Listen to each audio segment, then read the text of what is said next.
Tulsi Gabbard, the director of national intelligence, has been looking through the trove of information various intelligence agencies had collected over the last 10 years or so, and is finding some very interesting things, much of which just confirming what we already knew to be true, but there's more. And I understand that there is more, perhaps, that you are going to come out with next week.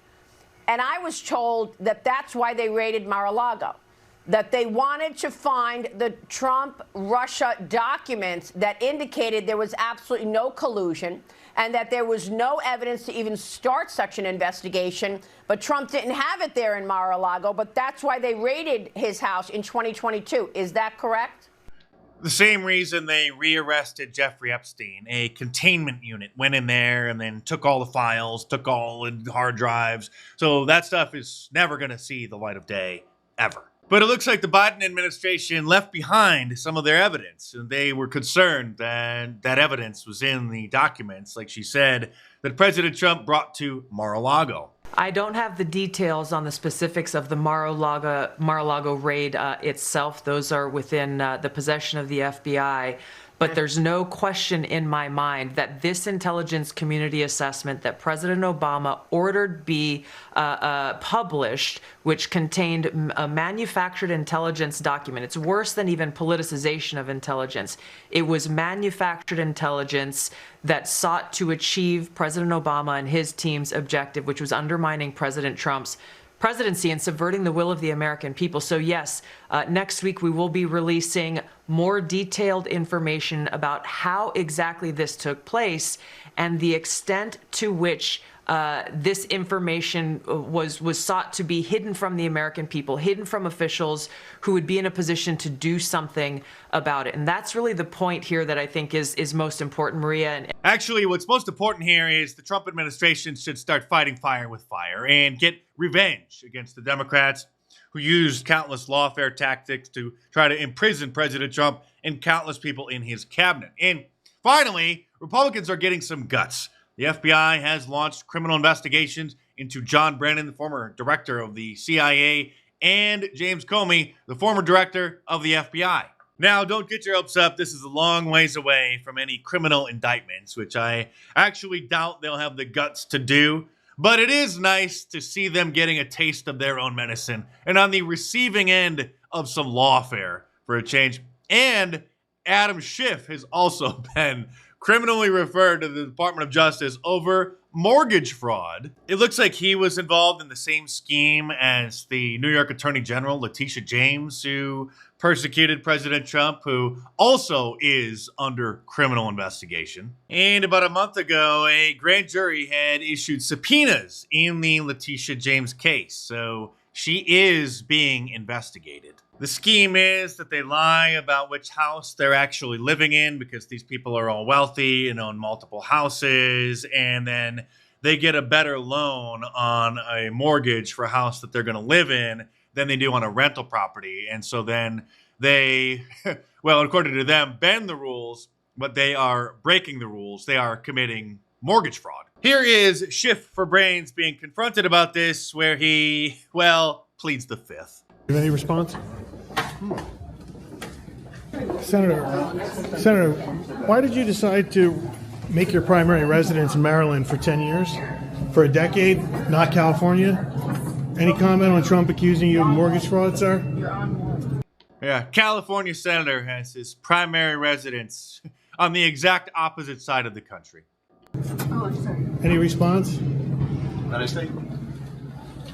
Well, he certainly was a lot more talkative on Stephen Colbert's show, which poetically was the very night that Stephen learned that his show was canceled. Ever since I led his first impeachment, he's threatened me with jail and prosecution and called me a traitor, accused me of treason, blah, blah, blah. Yeah. He coerced Republicans into censuring me in the House, and now the latest attack on me. So I just want to direct this, if this is the right camera, or maybe that's the right camera. That's the right camera right there. Donald, piss off. He's a real tough guy over there. Oh, he forgot his second line. So, of course, this is all pre-scripted. And this is one of the many reasons why the Colbert Show is losing $40 million a year Check my previous video in case you missed it. The show costs $100 million a year to produce. It's losing $40 million a year because instead of actually doing comedy, he's getting Democrat senators and Democrat pundits of all kinds to just come on the show and spew their liberal nonsense.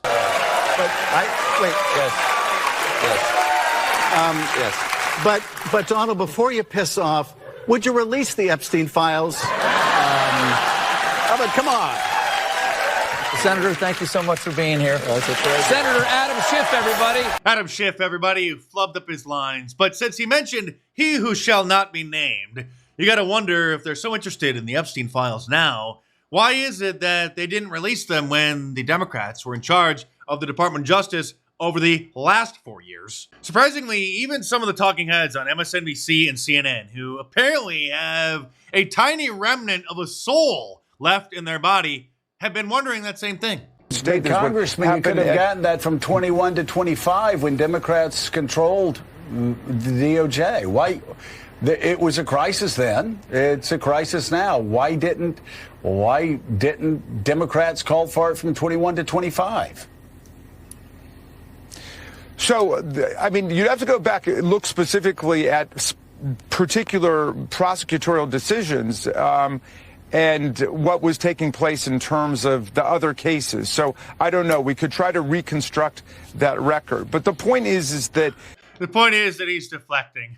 The point is that they knew that the files had been destroyed or hidden by a containment unit, and they were a big nothing burger as far as ties to President Trump. Even Jake Tapeworm over on CNN, who, like Darth Vader, is struggling with his humanity, is wondering the same thing.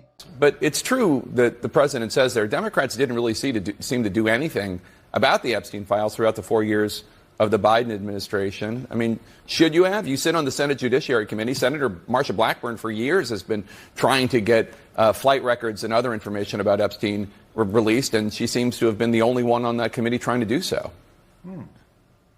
So the president blaming Democrats for this disaster, Jake, is like that CEO that got caught on camera blaming Coldplay, okay? Like, this is his making. You got to give credit where credit's due. Tapeworm, the most miserable man in media, a guy who wears his misery on his face like no other, who you can see is struggling with selling his soul to Satan many years ago when he once dreamed of being an actual journalist, did ask the question. But then Amy Klobuchar, in true political fashion, deflected and then blamed President Trump.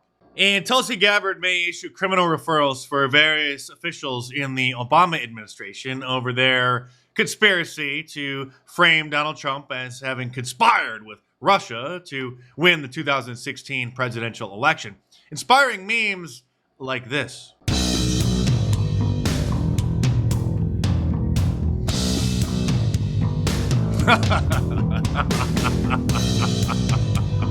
I just swapped the music out so I wouldn't have any copyright issues, but President Trump posted this meme on his Truth Social account, causing a mega liberal meltdown.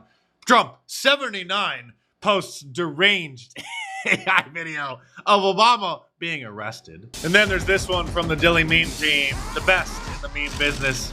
Kash Patel, Dan Bongino, and President Trump calling President Obama out to face justice.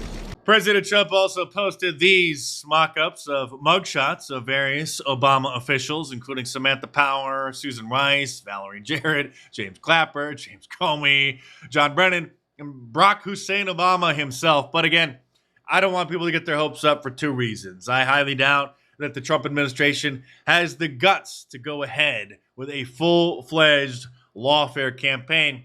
And even if they did, they may not want to because they're going to want to take the high road. They're not going to want to sink to the Democrats' level, blah, blah, blah. Even though this is how low the Democrats sunk. Literally trying to throw President Trump in prison by a made-up conspiracy theory. Some trumped-up, no pun intended, charges. Which is why Joe Biden issued countless pardons to people right before he left the Oval Office, or shall I say, his staff issued a bunch of pardons using the auto pen, which literally just automatically signs his signature. So the committee that was in charge of the country during the Biden administration was just handing out pardons like candy. So now the Trump administration is trying to get those pardons null and void. So we'll see what happens with that. Well, we haven't seen any top Democrat officials get arrested, and we may only see a few, if any, actually go to prison. At least we have seen many Democrat pundits in the liberal media get fired or forced out of their jobs because their insanity has been tanking the ratings so bad, it's jeopardizing the livelihood of the networks. That includes Chuck Todd, fired from NBC, head of Meet the Press, their big Sunday show. Joy Reid, the angry black woman on MSNBC. Jim Acosta, one of the faces of CNN, who I've met personally in Washington, D.C. Go watch that video in case you missed it. Stephen Colbert and others. And now Jim Acosta and the rest are all podcasters and YouTubers, which is the ultimate irony, because when I met Jim years ago outside the White House, he tried to make fun of me for being a YouTuber. Well, Jim, you have 90,000 subscribers.